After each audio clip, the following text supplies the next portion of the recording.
గురించి సౌండ్ వస్తుంది, పోలవరం గురించి చాలా సుదీర్ఘంగా ఆయన చెప్పేటటువంటి ప్రయత్నం చేశారు.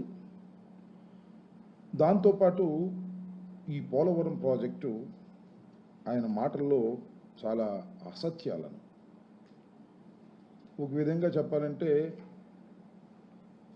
వైఎస్ఆర్ కాంగ్రెస్ పార్టీ మీద, చివరికి రాజశేఖర రెడ్డి గారి మీద కూడా నిందలు వేసేటటువంటి కార్యక్రమాన్ని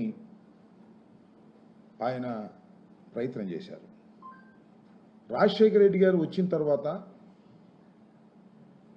దాన్ని ఎన్ని ఇబ్బందులు పెట్టాలో, ఏది పోలవరం ప్రాజెక్టుని ఎన్ని ఇబ్బందులు పెట్టాలో అన్ని ఇబ్బందులు రాజశేఖర రెడ్డి గారి టైంలో జరిగాయి అనేటువంటి మాట మాట్లాడారు. నేను ఒక్క మాట చాలా సూటిగా రాష్ట్ర ముఖ్యమంత్రి గారిని నారా చంద్రబాబు నాయుడు గారిని అడుగుతా ఉన్నా. ఇది చాలా రోజుల క్రితం నుంచి, అంటే భారతదేశానికి స్వాతంత్రం వచ్చిన దగ్గర నుంచి కూడా ఈ ప్రాజెక్టును నిర్మించాలనేటువంటి ప్రపోజల్, ముఖ్యంగా స్వాతంత్రానికి పూర్వమే 1941లో ఈ ప్రపోజల్ వచ్చింది. అప్పుడు అంజీ గారు వచ్చి దీన్ని 15/5/1981 ఆయన ఫౌండేషన్ వేశారు.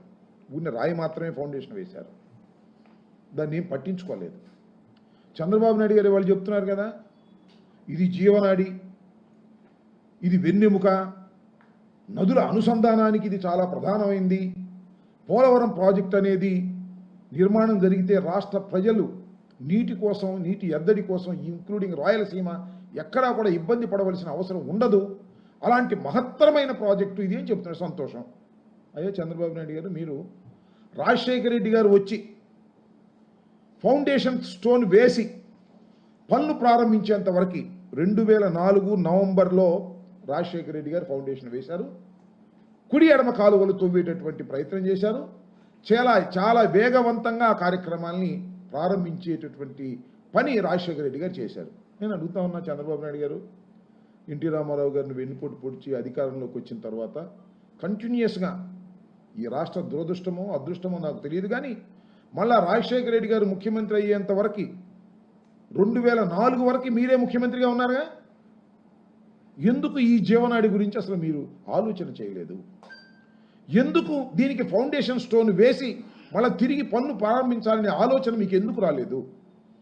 అంజయ్య గారు 1981లో ఫౌండేషన్ వేశారు అని చెప్తున్నారు కదా, ఇన్ని సంవత్సరాలు మీరు ఈ పోలవరం గురించి ఎందుకు ఆలోచించలేదు అంటే, పోలవరం గురించి మీరు చెయ్యాలనేటువంటి సంకల్పమే మీ మనసులో లేదు, మీకు ఆలోచన లేదు. రాజశేఖర రెడ్డి గారు 2004లో అధికారంలోకి వచ్చిన తర్వాత ఏ విధంగా అయినా సరే ఈ పోలవరాన్ని పూర్తి చేయాలి, ఇది రాష్ట్రానికి కావలసినటువంటి ప్రాజెక్టు అనేటువంటి ఉద్దేశంతో పోలవరానికి శంకుస్థాపన చేసి రాష్ట్ర ప్రభుత్వమే సుమారుగా 4,000 కోట్ల రూపాయలు ఖర్చు పెట్టి కుడి ఎడమ కాలువలు తవ్వి, సరే దురదృష్టవశాత్తు రాజశేఖర రెడ్డి గారు మరణించడం జరిగింది. ఆ తర్వాత పరిణామాలు మీ అందరికీ తెలుసు. రాజశేఖర రెడ్డి గారు మరణించారు, కాంగ్రెస్ పార్టీ వచ్చింది. కాంగ్రెస్ పార్టీ కూడా టెండర్ ట్రాల్ స్ట్రైక్ ఇచ్చారు, వాళ్ళు కొన్ని పనులు చేశారు. దురదృష్టవశాత్తు రాష్ట్రం విడిపోయింది. విడిపోయినప్పుడు ఏం జరిగింది? ఇది చాలా ముఖ్యమైన ప్రాజెక్టు కాబట్టి దీన్ని జాతీయ ప్రాజెక్టుగా డిక్లేర్ చేశారు వాడు. మనకు రాష్ట్రం విడిపోయినా తెలంగాణ లాంటి ఆదాయం కలిగినటువంటి మహాపట్టణం మనకు లేదు కాబట్టి ఏదో ఒక విధంగా మనకు కొద్ది మొగ్గు వేయాలనేటువంటి ఉద్దేశంతో ఆ రోజున దీన్ని జాతీయ ప్రాజెక్టుగా వారు సంకల్పించి మన విభజన చట్టంలో చాలా క్లియర్గా పెట్టారు. నేను అడుగుతా ఉన్నా, జాతీయ ప్రాజెక్ట్ అంటే ఏంటి? ప్రతి పైసా కూడా కేంద్ర ప్రభుత్వమే ఖర్చు పెట్టి ప్రాజెక్టును పూర్తి చేసి మనకు ఇవ్వాల్సినటువంటి ప్రాజెక్ట్. ఇది ఒక విధంగా రాష్ట్రం విడిపోయిందనే బాధలో ఉన్నా సరే, ఈ పోలవరం ప్రాజెక్టునైనా రాష్ట్ర ప్రభుత్వం యొక్క పైసా ఖర్చు లేకోకుండా ఇది పూర్తి చేస్తారు అనేటువంటి భావన కలిగే విధంగా కేంద్ర ప్రభుత్వం ఆ రోజున కాంగ్రెస్ పార్టీ మనకు చేసింది. ఏం చేశారు మీరు? నేను అడుగుతా ఉన్నా. నారా చంద్రబాబు నాయుడు గారు ఎంత అద్భుతంగా, చంద్రబాబు నాయుడు గారికి వయసు పెరుగుతూ ఉంది, అనుభవం పెరుగుతూ ఉంది, నైపుణ్యం కూడా బాగా పెరుగుతూ ఉంది. నైపుణ్యం దేనిలో తెలుసా? పచ్చి అవాస్తవాలను వాస్తవంగా చెప్పేదానిలో నైపుణ్యం. అంతా ఎదుటి పార్టీ వాళ్ళ మీద వేసేటటువంటి నైపుణ్యం. చేయని పనిని కూడా తానే చేశాను, అసలు ఈ పోలవరం ప్రాజెక్ట్ అనేది తన కలల పంట అనేటువంటి పద్ధతుల్లో ఒక నైపుణ్యతతో కూడినటువంటి అసత్యాలను మైక్ ముందు అసెంబ్లీ ముందు చెప్పేటటువంటి నైపుణ్యత ఆయన పెరుగుతూ ఉంది. నేను అడుగుతా ఉన్నా, చంద్రబాబు నాయుడు గారు కేంద్రం కట్టవలసినటువంటి ప్రాజెక్ట్ ఇది ఇవాళ కాదు, నేను జలవనరుల శాఖ మంత్రిగా పనిచేసినప్పుడు కూడా అడిగా. నేను కేంద్ర ప్రభుత్వం కట్టవలసినటువంటి ప్రాజెక్టుని రాష్ట్ర ప్రభుత్వం ఎందుకు టేకప్ చేసింది? ప్రతి పైసా కూడా ల్యాండ్ ఎక్విజిషన్ దగ్గర నుంచి R&R దగ్గర నుంచి అన్ని చేసి నీటిని మన రాష్ట్రంలో ప్రవహింప చేసే విధంగా చేసి మనకి ఇవ్వాల్సినటువంటి ప్రాజెక్టుని తగుదునమ్మా అని మీరు వెళ్ళి మేం కడతామని మీరు తెచ్చుకున్నారు. అది ఒక చరితాత్మకమైన తప్పిదం. ఇవాళ పోలవరం ప్రాజెక్టు ఈ స్థితికి రావడానికి ఒక చరితాత్మకమైన తప్పిదం. దాంతోపాటు ఇంకొక చిత్రం ఏంటంటే 13, 14 చంద్రబాబు నాయుడు గారు ఈ నిర్ణయం తీసుకున్న ఏమిటంటే ఇప్పుడంటే 16వ సంవత్సరంలో 2016లో ఏమని నిర్ణయం చేశారంటే 13, 14 సంవత్సరాల్లో ఉన్న రేట్ల ప్రకారమే మేము పూర్తి చేస్తామని. ఎందుకంత బాధ నాకు అర్థం కాల. రాష్ట్ర ప్రభుత్వానికి పని లేదా? పోలవరం ప్రాజెక్టుని వీళ్ళు పూర్తి చేస్తారా? ఎప్పుడు 13, 14 రేట్లతోనా? అన్యాయం కాదా ఇది? ఏం జరిగింది అసలు ఇక్కడ? అంటే కేవలం ఆ ప్రాజెక్టు నీ సొంత కాంట్రాక్టర్లకు ఇచ్చుకొని దానిలో కమిషన్లు కాజేయాలనే ఏకైక దుర్బుద్ధితో నువ్వు రాష్ట్ర ప్రభుత్వం హ్యాండ్లోకి తీసుకుంది. కేంద్ర ప్రభుత్వం చేయవలసినటువంటి ప్రాజెక్టుని మీరు తీసుకుని వాళ్ళ అందమైన అబద్ధాలు చెప్పేటటువంటి కార్యక్రమం చేస్తున్నారు. సరే, దాని మీద అనేక రకాలుగా మమ్మల్ని కూడా విమర్శించేటటువంటి కార్యక్రమాలు చేస్తున్నారు. మళ్ళీ ఇంకో మాట చెప్తాడు, స్వతంత్ర పోరాటంలో ఎంత గొప్పగా పోరాటం చేశారో యోధుల్లాగా ఈయన కూడా 7 మండలాలు అంటే తీసుకురావడానికి పెద్ద పోరాటం చేశాడంట. ప్రమాణ స్వీకారం కూడా ఈయనన్నా అంట. దాంతో ప్రధానమంత్రి గారు కంగారు పడిపోయి 7 మండలాలు నువ్వు తీసుకోమన్నారంట. అది చాలా కీలకమైందంట, అది చాలా గొప్పదంట. దాన్ని అసెంబ్లీలో ఎవరు లేరు కదా అపోజిషన్ అని చెప్పేసి విపరీతమైన పొగడ్తలు పోడుకోవటం, బల్లలు చరుచుకోవటం. ఏంది నాకు అర్థం కాల. ప్రాజెక్టుని జాతీయ ప్రాజెక్టుగా చేసిన తర్వాత ఆ 7 మండలాలు ముప్పుకు గురై మన కలపాలనేది చట్టంలో ఉందే. ఆ చట్టంలో ఉన్నదాన్ని నేను పగలు తీసేశాను, పొడి చేశాను అనేటువంటి డబ్బా కొట్టుకునే కార్యక్రమాలు చంద్రబాబు నాయుడు గారు మీ వల్ల అవుతుంది తప్ప ఎవరి వల్ల కాదని కూడా ఈ సందర్భంగా నేను మనవి చేస్తున్నా. ఇలాంటి కార్యక్రమాలు చేసి మా మీద అదేమంటే మమ్మల్ని కామెంట్ చేస్తాడు. ఇవాళ ఆయన మాట్లాడితే ఇరిగేషన్ శాఖ మంత్రులు ఇంతకుముందు 2 ఉన్నారు. వాళ్ళిద్దరూ ఒక ఆయనేమో 1% అన్నాడు, ఇంక ఆయనేమో డయాఫ్రమ్ వాల్ అంటే నాకు తెలియదు అన్నాడు. అన్ని ప్రాజెక్టులకి డయాఫ్రమ్ వాల్ ఉంటుందని అన్నాడు. మా మీద వ్యంగ్యంగా ఆయన మాట్లాడింది కూడా ఏదో చెప్తాను. ఆయన మాట్లాడి మళ్ళీ అంటాడు నాకెందుకులే అన్నట్టుగా మళ్ళీ తప్పుకునేటువంటి కార్యక్రమాలు చేస్తూ ఉంటాడు. ఆయన ఏం మాట్లాడతాడంటే మా మీద మాట్లాడేటటువంటి కార్యక్రమాలు చేస్తూ ఉన్నాడు. ఇవన్నీ చూస్తుంటే చంద్రబాబు నాయుడు గారు ఏమంటారంటే 2019 నాటికి మేము 70% పూర్తి చేసామంటాడు. ఏంటి పర్సెంట్ పూర్తి చేసేది నాకు అర్థం కాదు. ఇంక 30% మిగిలిపోయింది, అది మేము చేయలేదు. 3.84% మేము చేసామంటాడు. ఆయనే మొత్తం చేసేసి ఏమన్నాడు? నేను అడుగుతా ఉన్నా అక్కడ నారా చంద్రబాబు నాయుడు గారు మిమ్మల్ని సూటిగా ఒకటి అడుగుతా ఉన్నా. మీరు ఏమన్నారు? పోలవరం నుంచి నీళ్ళు ఇచ్చే మళ్ళా ఎన్నికలకు వెళ్తాము అని అన్నారు లేదా? ఆయన ఎవరు ఇప్పుడు లేడు పాపం, దేవినేని ఉమా గారు ఎక్కడున్నాడో మరి తెలియదు పాపం. ఆయన బల్ల గుద్ది రాసుకో సాక్షిలో నీళ్ళు ఇచ్చే ఎన్నికలకు వెళ్తాం, 2018కి ఇస్తాం, ఇచ్చి అపర భగీరథుడు మా నారా చంద్రబాబు నాయుడు అనిపించుకుని వెళ్తామన్నారు. ఏం చేశారు ఆ పని? ఆ పని మాత్రం చేయలే. మా మీద నెట్టేటువంటి కార్యక్రమం. దాంతోపాటు గొప్ప విషయం ఏంటంటే ఎక్కువ బస్సులు పెట్టి తీసుకెళ్ళారు, అందరికి చూపించారు. అక్కడ భజన చేశారయ్యా. ఏం భజన మీ అందరికీ గుర్తుంటుంది. చంద్రన్న అనేటువంటి భజన కార్యక్రమాలు చేసేటటువంటి కార్యక్రమం కూడా చేసి ఇవాళ ఏదో శుద్ధులు చెప్పేటటువంటి కార్యక్రమాన్ని ఇవాళ చంద్రబాబు నాయుడు గారు చేస్తున్నారని కూడా ఈ సందర్భంగా నేను చెప్పదలుచుకున్నా. ఆయన ఏమంటా అంటే మమ్మల్ని అంటూ తర్వాత ఇంకొక ఆయన వచ్చాడంటే నేను 1% అన్న మంత్రి గారు పోయి ఇంకో మంత్రి గారు వచ్చాడని, ఆయనకు టీఎంసీలు క్యూసిక్లు తెలియదని, ఆయన ఒక మంత్రేనా అనేటువంటి మాట. డయాఫ్రమ్ వాల్ అంటే ఆయనకు తెలియదని. అవునయ్యా నాకు తెలియదు. డయాఫ్రమ్ వాల్ అంటే నాకు తెలియాల్సిన అవసరం నాకేంటి? నేనేమన్నా ఇంజనీర్ చీఫ్నా, ఇంజనీర్నా, మంత్రిని? వచ్చినప్పుడు తెలియదు, నేర్చుకున్నాగా, ఆలోచన చేశాంగా, అవగాహనకు వచ్చాంగా. నేను అడుగుతా ఉన్నాగా, ఇవాళ సమాధానం చెప్పని అడుగుతా ఉన్నా నారా చంద్రబాబు నాయుడు గారిని. నారా చంద్రబాబు నాయుడు గారు ఇంకో పెద్ద విచిత్రం, అంత అనుభవజ్ఞుడు, అంత సీనియరు, అంత నైపుణ్యం కలిగిన వ్యక్తి ఏమన్నాడు తెలుసా? ఒక సందర్భంలో అడుగుతా ఉన్న సూటిగా, నారా చంద్రబాబు నాయుడు గారు మిమ్మల్ని కించపరచాలని కాదు, తెలుసుకోవాలని అడుగుతాను. నాకు తెలియదు, నేను మొద్దుని, నువ్వు బాగా ఇంటెలిజెంట్వి, బాగా తెలిసిన వాడివి. ఒకనొక సందర్భంలో చంద్రబాబు నాయుడు గారు ఏమన్నారంటే, అసలు కాఫర్ డ్యాములు లేకోకుండానే డయాఫ్రమ్ వాల్ కట్టాలనేటువంటి ఆలోచన చేశామన్నాడు. On record. మళ్ళీ ఇంకోసారి చెప్తున్నా, కాఫర్ డ్యాములు లేకోకుండానే డయాఫ్రమ్ వాల్ నిర్మించాలి అని మేము ఆలోచన చేశాం అన్నాడు. ఏం ఆలోచన అబ్బాయి నాకు చెప్పు. నువ్వు చాలా తెలివిగలుడి కదా, మాకేం తెలివితే కూడా మొద్దులు, మాకేం తెలియదు, అవగాహన లేదు. నీకు పెద్ద బ్రహ్మాండమైన అవగాహన ఉంది, 40 సంవత్సరాల రాజకీయ జీవితం ఉంది, చాలా నైపుణ్యత ఉంది, నీటిపారుదల విషయాల్లో నీకు అద్భుతమైనటువంటి నాలెడ్జ్ ఉంది. ఎలా అనుకున్నావో చెప్పమని నేను అడుగుతా ఉన్నా. అంతేకాదు, చంద్రబాబు నాయుడు గారి తప్పిదం వలన, ఆ ప్రభుత్వం చేసినటువంటి అనేకమైనటువంటి తప్పిదాల వలన ఈ పోలవరం ప్రాజెక్టు డిలే అయింది. ఇది వాస్తవం. దానిలో నేను చాలా క్లియర్గా అనేక సందర్భాల్లో చెప్పా, మళ్ళా చెప్తా ఉన్నా. చాలా చిత్రం ఏంటంటే, అసలు ఏ ప్రాజెక్ట్ అయినా ఏం చేస్తారు, నదిని, ఈ పర్టికులర్ గోదావరి నది చంద్రబాబు నాయుడు గారు కూడా చెప్పాడు, చాలా ప్రమాదకరమైన నది అని. ప్రమాదకరమైన నది కాదు, చాలా ప్రమాదకరమైన వరదలు వచ్చే నది. 50 లక్షల క్యూసిక్లు ప్రవహించే అవకాశం ఉన్నటువంటి నది. ఈ నదిని డైవర్ట్ చేయాల్సిన పరిస్థితి ఉంది ఇక్కడ. డైవర్ట్ చేయటం అంటే ఈ నది స్ట్రైట్గా వెళ్ళకోకుండా పక్కగా మరల్చవలసినటువంటి అవసరం నేను అనేక సందర్భాలు చెప్పా.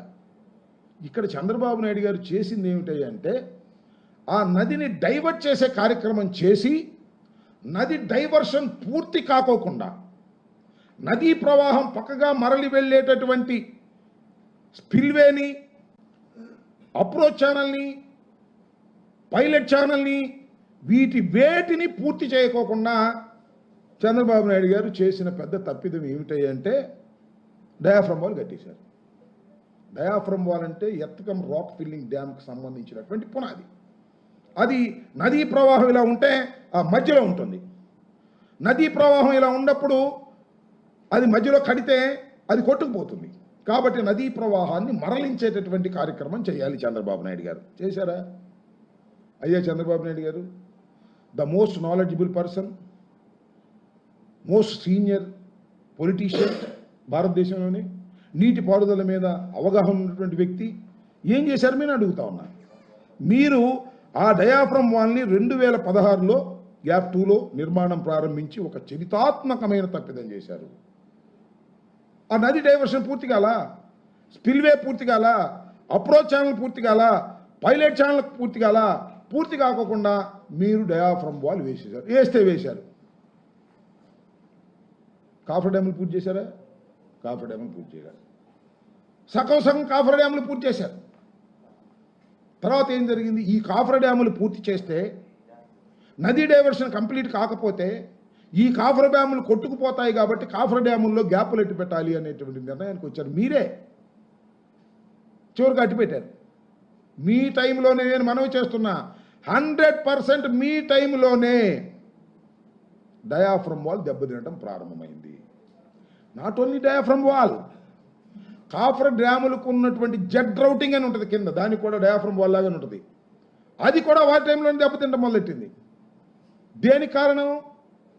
ఈ నదీ డైవర్షన్ పూర్తి చేయకపోవడం వలన కలిగినటువంటి ఈ నష్టాన్ని మీరు మా మీద రుద్దేటటువంటి ప్రయత్నం చేస్తూ వచ్చారు. ఇది ఇవాళ నేను చెప్తే ఏదో అంబటరాంబాబు గారు చెప్పారులేనో, లేకపోతే వైఎస్ఆర్ కాంగ్రెస్ పార్టీ చెప్పిందనో మీరు అనుకోవచ్చు.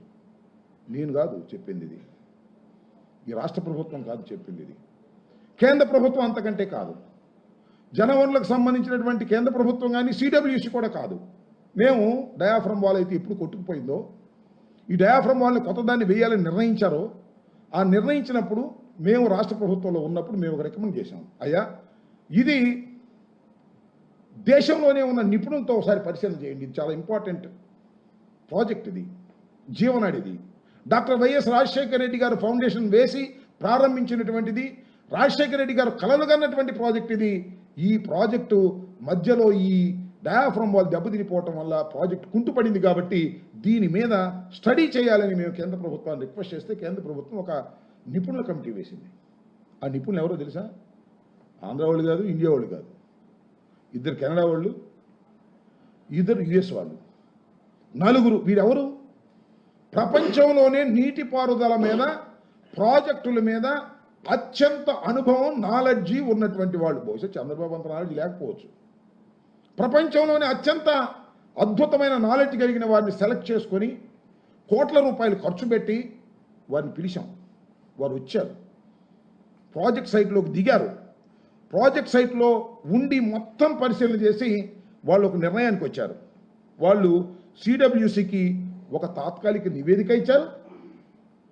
ఆ తాత్కాలిక నివేదిక తరువాత ఒక పర్మనెంట్గా ఒక నివేదిక కూడా కంక్లూషన్స్ ఇచ్చారు. దానిలో చాలా స్పష్టంగా చెప్పింది ఏమిటంటే, వాళ్ళు శాటిలైట్ నుంచి తీసుకున్న పిక్చర్స్ కానీ, చరిత్ర మొత్తం తెలుసుకుని కానీ, డాక్యుమెంట్స్ అన్ని పరిశీలన చేసి కానీ వాళ్ళు చెప్పింది చాలా స్పష్టంగా. ఇది అంటే చంద్రబాబు అని రాయరు కానీ డేట్లు రాస్తారు. చంద్రబాబు నాయుడు గారి ప్రభుత్వం అధికారంలో ఉన్నప్పుడు డయాఫ్రమ్ వాల్ కాఫర్ డ్యాములు వెయ్యకోకుండా చేయటం వలన జరిగినటువంటి తప్పిదం. నదిని డైవర్ట్ చేయకోకుండా ఎర్త్కమ్ రాక్ ఫిల్లింగ్ డ్యామ్ను కట్టాలనుకోవడం ఒక తప్పిదం. డయాఫ్రమ్ వాల్ పూర్తి చేయడానికి వేసినటువంటి కాఫర్ డ్యాములను గ్యాపులు వదిలిపెట్టడం ఒక తప్పిదం. అన్ని వీళ్ళ తప్పిదాల వల్లనే ఈ పోలవరం ప్రాజెక్టు ఈ దుస్థితికి వచ్చింది అని చాలా క్లియర్ కంక్లూషన్స్ ఇచ్చారు. ఇది నేను చెప్తున్నది కాదు, నిపుణులందరికీ చెప్తున్నాను. కొంతమంది జగన్మోహన్ రెడ్డి గారి టైంలోనే ఏదో జరిగిపోయిందని ఎవరన్నా నమ్మేవాళ్ళు ఉంటే వాళ్ళకు కూడా చెప్తున్నాను. చంద్రబాబు నాయుడు గారు కూడా చెప్తున్నాను. సిడబ్ల్యూసికి ఇచ్చినటువంటి నివేదిక మనకు కూడా వచ్చి ఉంటుంది, మన రాష్ట్రానికి కూడా. వాటిని కూడా పరిశీలన చేయమని మనం చేస్తున్నాం. ఇన్ని అబద్ధాలు చెప్పేటటువంటి కార్యక్రమం చేసి ఇవాళ జగన్మోహన్ రెడ్డి గారి మీద, జగన్మోహన్ రెడ్డి గారి ప్రభుత్వం మీద రుద్దేటటువంటి ప్రయత్నం మీరు చేస్తున్నారు. చాలా ఘోరమైన తప్పిదాలు. పోలవరం విషయంలో ఇంట్రెస్ట్ లేదు, పోలవరం మీద ఆయనకి ఉన్న మాటల్లో ఇంట్రెస్ట్ తప్ప పోలవరం రాష్ట్ర ప్రభుత్వం కట్టి దానిలో ఏమాత్రం గుంజుకుందాం అనేటువంటి ఆలోచనే తప్ప, ఏమాత్రం కాజేద్దామనే ఆలోచనే తప్ప మరొకటి లేదని మనం చేస్తున్నాం. మమ్మల్ని అంటారు, మాకు డయాఫ్రమ్ వాల్ అంటే తెలియదు, క్యూసిక్లు అంటే తెలియదు, టీఎంసీలు అంటే తెలియదు. మీ మంత్రి గారికి బాగా తెలిసాయి. కొత్తగా ఒక మంత్రి గారిని పెట్టారుగా, ఆయన మనం చాలా చిత్రమైన మాటలు మాట్లాడాడు. మీ అందరికి గుర్తు చేస్తున్నా. ఆయన ఏమన్నాడు తెలుసా? రాష్ట్ర ప్రభుత్వానికి కేంద్ర ప్రభుత్వం ఇచ్చినటువంటి రీఎంబర్స్మెంట్, రాష్ట్ర ప్రభుత్వానికి కేంద్ర ప్రభుత్వం ఇచ్చినటువంటి రీఎంబర్స్మెంట్ని డైవర్ట్ చేశారంటాడు. What is this? రాష్ట్ర ప్రభుత్వానికి కేంద్ర ప్రభుత్వం ఇచ్చినటువంటి రీఎంబర్స్మెంట్ ఏంటంటే, మనం ఖర్చు పెడితే ఇవాళ ఈ పోలవరం విషయంలో ఏంటంటే అగ్రిమెంట్ చంద్రబాబు నాయుడు గారు చేసుకుంది, మనమే ఖర్చు పెడతాం మొత్తం.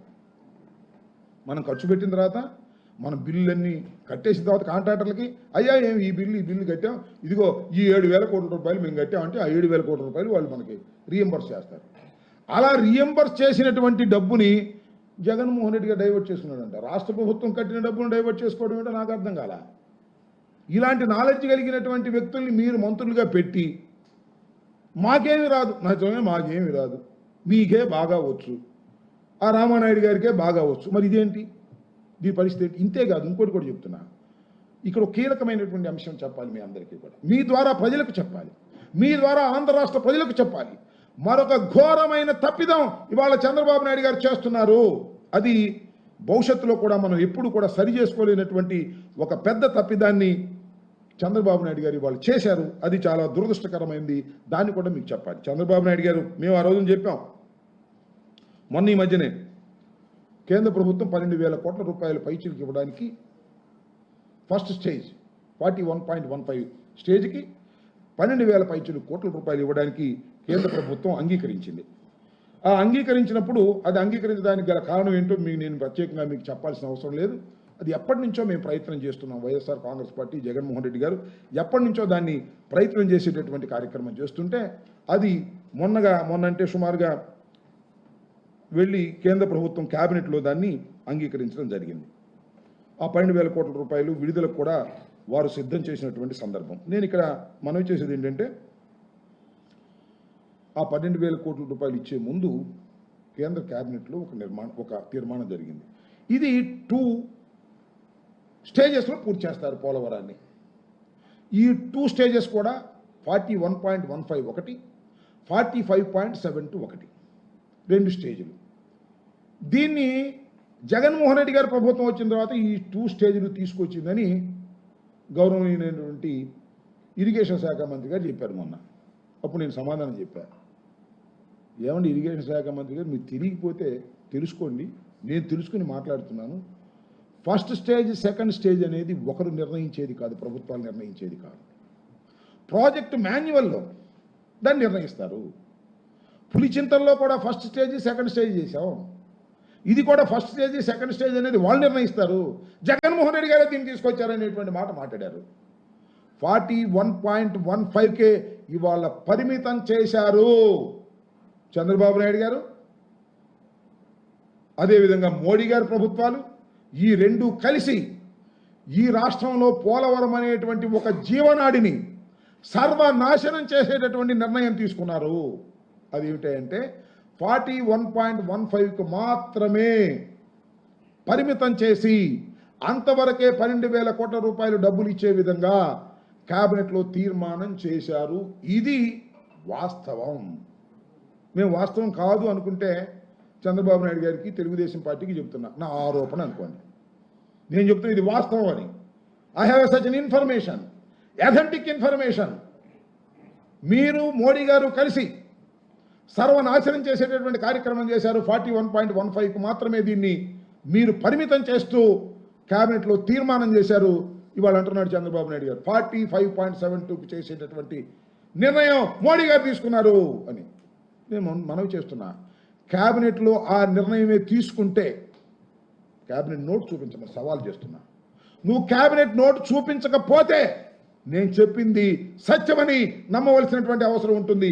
నేను చెప్తున్నది సత్యం. మీరు ఆరోపణ అనుకుంటే కమాన్ చూపించండి, మీ క్షమాపణ చెప్పి నోరు మూసుకుంటానని మనవి చేస్తున్నాం. చంద్రబాబు నాయుడు గారు, మోడీ గారు కలిసి పోలవరాన్ని సర్వనాశనం చేసేటటువంటి కార్యక్రమం చేసి 41.15కు మాత్రమే పరిమితం చేసి క్లోజ్ చేసి ముగించాలనేటువంటి నిర్ణయం తీసుకొని 12,000 కోట్ల పైచిలకు రిలీజ్ చేయడానికి నిర్ణయించుకున్నారు. ఇది చాలా దుర్మార్గమైనటువంటి చర్య. దీనివల్ల తీవ్రంగా ఆంధ్ర రాష్ట్రం నష్టపోతా ఉంది. ముఖ్యంగా ఉత్తరాంధ్ర, సృజన సవంతి, అదేవిధంగా మన ఇండస్ట్రీ విశాఖపట్నానికి నీరు, ఇండస్ట్రీకి ఇచ్చే నీరు, ఇవన్నీ కూడా రావు. ఇంకా ఎప్పుడైతే 41.15కే పరిమితం అయిపోయిందో కేవలం 115 టీఎంసీలు మాత్రమే ఉపయోగించుకోగలుగుతాము, 195 టీఎంసీలు ఉపయోగించుకోలేము. మీ రకంగా సర్వనాశనం చేశారనేది నా ఆరోపణ. కానీ నా మనసులో చెప్తున్నా ఇది వాస్తవం. క్యాబినెట్లో ఆ నిర్ణయం తీసుకున్నారు. నాది ఆరోపణ అనుకుంటే కాదు అని క్యాబినెట్ నోట్ చూపించండి. మీ మంత్రులు కూడా ఉన్నారు. మేము చెప్తాంగా, మేము చెప్తే సరిపోదా? మా ఇరిగేషన్ మంత్రి చెప్తే సరిపోదా? ఆయన ఎవరో ఉన్నాడు, మా రామ్మూర్తి నాయుడు చెప్తే సరిపోదా? చాలదు. మీరు అబద్ధాలు చెప్తున్నారు, అసత్యాలు చెప్తున్నారు. మీరు మోడీ గారు ఏం లాలూచిపడ్డారో, మోడీ గారు మిమ్మల్ని ఏం బెదిరించారో, మీరు ఆయన ఏం బెదిరించారో ఏమో నాకు తెలియదు. కానీ రాష్ట్ర ప్రయోజనాలను మీరు గోదావరిలో కలిపేశారు. పోలవరాన్ని సర్వనాశనం చేసే కార్యక్రమం చేస్తున్నారు. కమిషన్ల కోసమో మరొక దానికోసమో, ఇప్పటికి లేకపోతే అమరావతి కోసమో నాకు తెలియదు. కాబట్టి దీనికి మీరు సమాధానం చెప్పవలసినటువంటి అవసరం ఉన్నదని ఈ సందర్భంగా నేను చెప్తున్నాను. ఇంకోటి కూడా చెప్తున్నా, ఇవాళ ఈ రాష్ట్రంలో ఇరిగేషన్ ప్రాజెక్ట్స్ ప్రారంభించబడ్డాయి అంటే అది డాక్టర్ వైఎస్ రాజశేఖర రెడ్డి గారి సంకల్పం వల్లే ఇవి ప్రారంభమయ్యాయి తప్ప చంద్రబాబు నాయుడు గారు ఏమి ప్రారంభం కాల. చెబుతున్నాడు వెలుగొండ మేమే చేసాం, శంకుస్థాపన నేను చేశాను, నేనే ప్రారంభిస్తానని. వెలుగొండ కానీ మరొక ప్రాజెక్టు కానీ ఏదైనా సరే డాక్టర్ వైఎస్ రాజశేఖర రెడ్డి గారు కలలుగొన్నటువంటి ప్రాజెక్టులు ఇవన్నీ కూడా ఆయన ప్రారంభించి ఇవన్నింటినీ కూడా పూర్తి చేయాలనే తలంపుతో చేసినటువంటి మహానుభావుడు. ఇవాళ వచ్చి ఏదో మీ ఇష్టం వచ్చినట్టుగా మీరు మాట్లాడుతున్నారు, మా మీద బురద జల్లేటటువంటి కార్యక్రమాలు చేస్తున్నారు. కాబట్టి ప్రజలు దీన్ని నమ్మవద్దని ఇవాళ శాసనసభాముఖంగా చంద్రబాబు నాయుడు గారు అనేకమైనటువంటి అసత్యాలను సత్యాలుగా చెప్పేటటువంటి ప్రయత్నం చేశారు. వీటిని మీరు గమనించాలని నేను మరొకసారి చెప్తున్నా. పోలవరం అనేటువంటి ప్రాజెక్టు సర్వనాశనం కావడానికి, అది డిలే కావడానికి, ఇవాళ కేవలం 41.15కు మాత్రమే పరిమితం కావడానికి చంద్రబాబు నాయుడు గారు తీసుకున్నటువంటి తప్పు నిర్ణయాలు అంటే ఆయన సీనియర్ మోస్ట్ తప్పు నిర్ణయాలు అంటే ఏంటి అంబటరాము గారు నిన్నగాక మొన్న వచ్చి డయాఫ్రమ్ వాలంటీ 39 వాళ్ళు తప్పు కదా అన్నారు. నేను చెప్పేది నిజం, నమ్మండి. మొత్తం టోటల్గా ముంచేస్తున్నారు ఈ రాష్ట్రాన్ని, టోటల్గా సర్వనాశనం చేసేస్తున్నారు. భజన చేసే కార్యక్రమం తప్ప మరొకటి లేదు. ఎవ్వరు నేను మనవి చేస్తున్న ప్రపంచంలో I have little knowledge about the projects. ప్రపంచంలో ఎవ్వరు డయాఫ్రమ్ వాల్ అనేది కాఫర్ డ్యాముల నిర్మాణం లేకోకుండా వెయ్యరు బాబు. నది డైవర్షన్ లేకోకుండా అది నది మధ్యలో ఏ కట్టడమో కట్టరు బాబు. అవి మాత్రం మన చంద్రబాబు నాయుడు గారు చేశారు, దేవినేని ఉమ్మగారు చేశారు. దాన్ని కప్పిపుచ్చుకోవడం కోసం వాళ్ళ అసెంబ్లీలో ఏదేదో మాట్లాడేటువంటి ప్రయత్నాలు చేస్తున్నారు. సర్వనాశనం చేసింది నారా చంద్ర ఇగో. నాకు చెప్పేది ఎవడండి, మొత్తం నాకే తెలుసు అంతా. ఇంజనీర్కేం తెలుసు గాడిది గుడ్డ అనేటువంటి పద్ధతుల్లో వ్యవహరించారు వాళ్ళు. అందువల్లే అదేమంటే ఇక్కడ చెప్తున్నాడు గిన్నీస్ బుక్ రికార్డ్ అంట. నిజమే, గిన్నీస్ బుక్ రికార్డే. వరుసలు వేసి పారేశారు బిల్లు చేసుకోవడానికి, ఎన్నో క్యూబిక్ మీటర్లు వేసేసి గిన్నీస్ బుక్ రికార్డ్ అని ఈనాడులోను ఆంధ్రజ్యోతిలోను ఫ్రంట్ పేజీలో వేసుకుని సంతోషపడేటువంటి కార్యక్రమాలు చేయటం తప్ప చంద్రబాబు నాయుడు గారు చేసింది ఏమీ లేకపోగా ఈ ప్రాజెక్టుని అతి డిలే చేసేటటువంటి పరిస్థితుల్లోకి ఈ ప్రాజెక్టుని తీసుకొచ్చేటటువంటి కార్యక్రమం చేసి అది అంతా మాట్లాడతా నేర్చుకోలే జాస లేదు. అవన్నీ మాట్లాడకూడదు. నాకు సభ్యత సభలో హుందాతనాన్ని పాటించాలని చంద్రబాబు నాయుడు గారు ఎన్ని మా మీద మాట్లాడి ఇవన్నీ నేను మాట్లాడను, సభలో హుందాగా ఉండాలంటాడు. అన్నీ మాట్లాడేసి అంబటరాంబాబుకి ఏం తెలియదని చెప్పి, ఆయన కొత్తగా మంత్రి వచ్చారు ఆయనకి ఏం తెలియదని చెప్పి మాట్లాడే మాటలు చేశారు. కాబట్టి ప్రజలు దీన్ని గమనించాలని, ఇది డాక్టర్ వైఎస్ రాజశేఖర రెడ్డి గారు కలలు కన్నటువంటి ఒక అద్భుతమైన ప్రాజెక్ట్ అని. సరే, నాకు తెలిసి వాళ్ళు సక్రమంగా చేస్తే very soon it can start. ఎందుకంటే 2వ డయాఫ్రమ్ వాల్ వేయటానికి కూడా నిపుణులు అంగీకరించారు. 2వ డయాఫ్రమ్ వాల్ వేసేటటువంటి కార్యక్రమం చేస్తున్నారు. 2వ డయాఫ్రమ్ వాల్ వేసిన తర్వాత ఇప్పుడు ఎందుకంటే ఇంకోటి కూడా మనం చేస్తున్నాం, ఈ సందర్భంగా చెప్పాలి, మేమేమీ చేయలేదంటున్నారు. అసలు స్పిల్వేని కంప్లీట్ చేసింది వైఎస్ఆర్ కాంగ్రెస్ పార్టీ అధికారంలో ఉన్నప్పుడు మాత్రమే. 5 సంవత్సరాల్లో స్పిల్వేని గేట్లు పెట్టింది వైఎస్ఆర్ కాంగ్రెస్ పార్టీ అధికారంలో ఉన్నప్పుడే. మా టైంలో 5 సంవత్సరాల్లో గేట్లు పెట్టింది, స్పిల్వే కంప్లీట్ చేసింది, నది డైవర్షన్ని కంప్లీట్ చేశాం. అంటే స్పిల్వేతో పాటు కింద ఉన్నటువంటి భాగాన్ని పైలట్ ఛానల్ని, పైన ఉన్న ఛానల్ని మొత్తాన్ని డైవర్షన్ మొత్తాన్ని కూడా కంప్లీట్ చేసింది వైఎస్ఆర్ కాంగ్రెస్ పార్టీ అధికారంలో ఉన్నప్పుడే. అది మన అనిల్ కుమార్ గారు మంత్రిగా ఉన్నప్పుడు నేను కొంత మంత్రిగా ఉన్నప్పుడు 2 కాఫర్ డ్యాములు కూడా డయాఫ్రమ్ వాలేసి 2 కాఫర్ డ్యాములు వదిలేశారు కదా, ఆ 2 కాఫర్ డ్యాములు కూడా మా టైంలోనే పూర్తి చేశాం. ఇన్ని గొప్ప కార్యక్రమాలు మేం చేస్తే నేను 72% చేశాను, 72% ఒక ఇంకోటి తీసుకొచ్చి అద్భుతంగా చెప్పి అది ఈనాడులోనూ ఆంధ్రజ్యోతిలోనూ వేసేసి దాన్ని ప్రజలు నమ్మమనేటువంటి కార్యక్రమం చేస్తున్నారు. వాళ్ళంతా కూడా సర్వనాశనం చేశారు. మేము దాన్ని సక్రమంగా పూర్తి చేసేటటువంటి ఒక సిద్ధాంతపరంగా ఒక సైంటిఫిక్గా వాటిని పూర్తి చేసే కార్యక్రమం చేస్తూ వచ్చాం. వారు చేసిన తప్పిదాల వలన అది సరైన సమయంలో పూర్తి చేయలేకపోయాం. ఆ బాధ మాకుంది, పూర్తి చేయలేదని. సరే, వాళ్ళ ప్రజలు వాళ్ళకి అవకాశం ఇచ్చారు, వాళ్ళైనా పూర్తి చేస్తారు, ఇంకా కకృతి పడతారో నాకు తెలియదు.